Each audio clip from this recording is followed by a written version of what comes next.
Hey guys, thanks for checking out this video. It is my first, so bear with me, but today I'm going to be showing you how to whitewash wooden picture frames. Okay, so your supplies. You're going to need some kind of paint. I use these from Walmart. They're super inexpensive and I had them laying around the house and they work great for this project. Next, you're going to need a dish of your watered down paint, and I'll show you how to do that in just a second. You're going to need something to stir your paint and water mix with. And then you're going to need a damp rag for each paint color that you have. And you're also going to need a dry rag too. And next you're obviously going to need your model, your wooden photo frame that you're going to distress with this very simple method. And you're going to turn it into something like this. That's great. It's imperfect, but that's what I love about it. Okay, now I'm going to show you how to water down your paint. I've already done the white, so I'm going to show you how I did the gray. And you want to do about a 1-to-1 ratio of water and paint. So I had just a little bit of water in there, and then I'm going to dump some of the chalk paint out. And that paint is thick, and I think it had dried out a little bit. So I added a little bit of water to the bottle already to help get some out. And then I'm just going to mix it up, and you want it to be kind of like milk. You don't want it to be too watery. If it is more watery, it's going to give you a lighter wash look. So if you want like a more solid look, you're going to have to do more layers. So that's why I do a 1-to-1 ratio about. And this is what mine looks like. Now, periodically throughout this project, I did kind of have to stir up this because the paint settles to the bottom. Okay, and as you can see, this is the frame side by side before and after. So you can really see that just by doing this little bit of work, it is really going to drastically change the look and style of the frame itself. So to start, I'm just going to be taking my damp rag and I'm going to dip it into the color I want and just start wiping it on. And as you can see at first, it's going to go on sort of like paint. It's going to be pretty solid at first, and the longer that you let it sit on there, you're going to start seeing the wood start absorbing some of the water paint mixture. And always, I like to do this on all of them. I like to go around the edges first just to be sure that I don't miss them. And I'm always trying to grip on the inside of the frame. That way I don't leave fingerprints. Of course, I did on some spots. I couldn't really avoid that. So now I'm going to go back to applying to the front of the frame, and I'm going to cover this pretty solid. And you always want to make sure you get into the little crevices and everything because that's going to hold a lot of the color. And so it's going to kind of make those little details stand out better.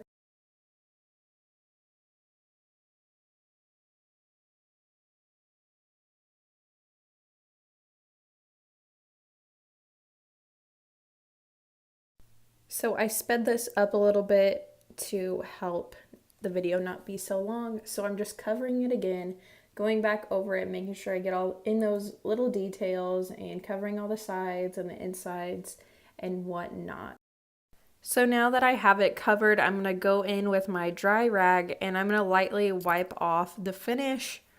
And I just went around the whole thing and kind of wiped it. I wasn't being too particular, just kind of messingly doing it.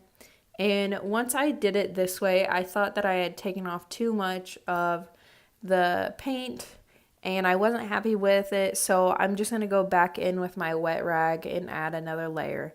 And that's a great thing with this technique is that you can add as much as you want and you can also take away as much as you want and leave just a little amount of the whitewash, or you can leave a whole lot of the whitewash. It's just whatever you like, whatever your style is, do it that way.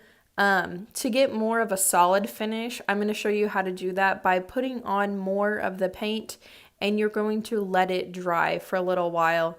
And that's going to help it stay on there better rather than immediately wiping it off as I did the first time. So I'm going to show you that technique now. I'm going to cover it as much as I want, just kind of messingly, and then I'm just going to let it dry. Okay, here's that same frame. I've let it dry for a few minutes and I'm taking my wet rag to just wipe the finish off. This way it does stay on a little bit better. It doesn't come off so easily, but using the wet rag, it helps it just kind of smear it around and it doesn't fully take it off. Rather than if I used a dry rag where I've let it dry a little bit, it's going to take off the finish almost completely and more of like a chippy fashion, and I'm going to show you that right now. So here it is, and see it's taken it basically all the way off the wood. It's a little bit more of a rough way, and by using the wet rag, it just kind of easily blends it and smears it around where it doesn't give you that hard difference of wood and the paint.